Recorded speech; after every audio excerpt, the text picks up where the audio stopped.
तो सैमसंग ने mid range market में एक नया फोन लॉन्च किया है, गैलेक्सी F70A 5G। अब कागज पर तो इसके वादे बड़े बड़े हैं, शानदार डिजाइन, बहुत बड़ी बैटरी और दमदार परफॉर्मेंस। बस सवाल ये है कि क्या ये सच में इन वादों पे खरा उतरता है।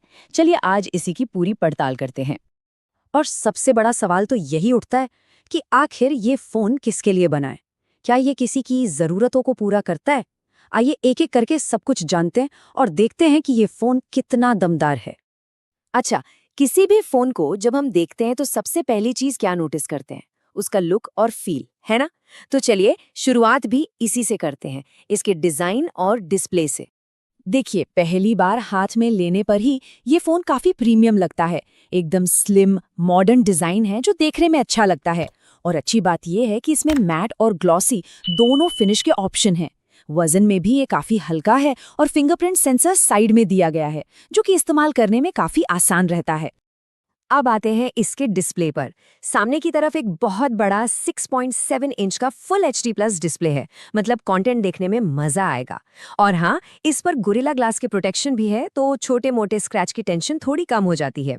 पर इस डिस्प्ले की सबसे खास बात, मतलब इसका असली मैजिक, वो है इसका रिफ्रेश रेट। इसमें 120 हर्ट्ज का रिफ्रेश रेट मिलता है। और सच बताऊं, इस कीमत पर ये एक बहुत बड़ा फीचर है। अब सवाल ये है कि इस 120 हर्ट्ज का मतलब क्या है। सीधा सा मतलब है कि जब कोई इस पर सोशल मीडिया स्क्रॉल करेगा या फिर गेम खेलेगा तो सब कुछ एकदम मक्खन की तरह स्मूथ चलेगा, कोई अटकन नहीं, कोई लैग नहीं। ये एक ऐसा फीचर है जो एक बार इस्तेमाल करने के बाद नॉर्मल डिस्प्ले पर वापस जाना मुश्किल कर देता है। चलो, डिजाइन और डिस्प्ले तो बहुत बढ़िया है, लेकिन असली दम तो अंदर के हार्डवेयर में होता है ना?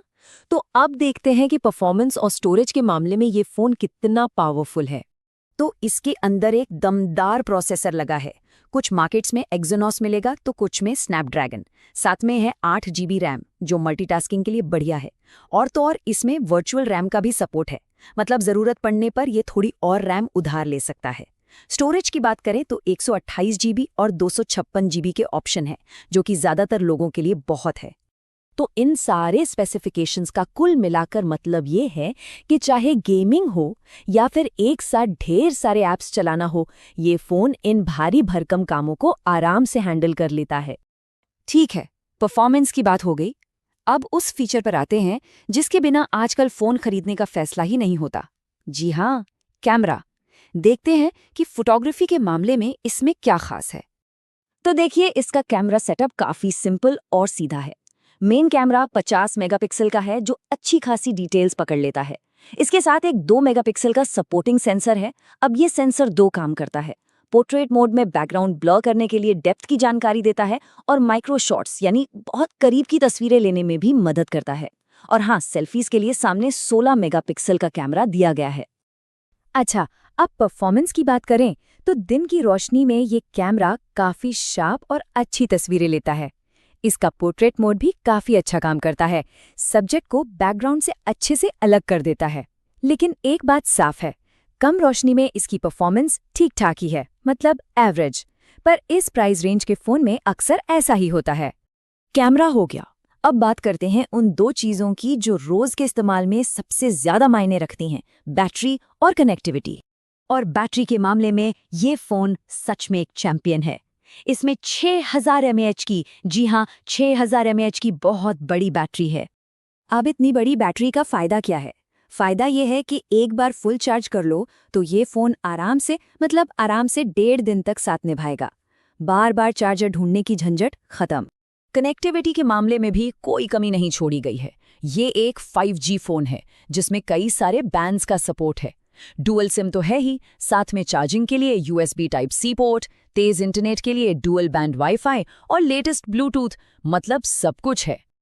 और एक मिनट, एक और चीज है जो कई लोगों को बहुत पसंद आएगी। जी हाँ, इसमें 3.5 mm का हेडफोन जैक भी दिया गया है। आजकल ये मिलना मुश्किल हो गया है, तो जो लोग अपने वायर्ड ईयरफोन से प्यार करते हैं उनके लिए ये वाकई एक बड़ी खुशखबरी है। तो हमने डिजाइन देख लिया, परफॉर्मेंस, कैमरा और बैटरी की भी बात कर ली। अब आते हैं सबसे जरूरी सवाल पर कि इसकी कीमत क्या है और इन सब फीचर्स के साथ क्या ये फोन लेना एक समझदारी का सौदा है। तो उम्मीद की जा रही है कि इस फोन की कीमत लगभग 15,000 से 18,000 रुपए के बीच होगी। और इस प्राइस रेंज को देखें तो ये काफ़ी कॉम्पिटिटिव लगता है। तो अब इन सारी बातों को मिलाकर देखें, फीचर्स, परफॉर्मेंस, कीमत, तो सवाल वही है, आखिर ये फ़ोन किसके लिए सबसे बेस्ट है? तो देखिए, निचोड़ ये है, अगर किसी को एक ऐसा फ़ोन चाहिए जिसकी बैटरी बहुत ज़्यादा चले और जो 5G के लिए भी तैयार हो, तो सैमसंग गैलेक्सी F70e 5G एक बहुत ही सॉलिड ऑप्शन है। ये उन लोगों के लिए परफेक्ट है जिनकी पहली प्राथमिकता परफॉर्मेंस और बैटरी है।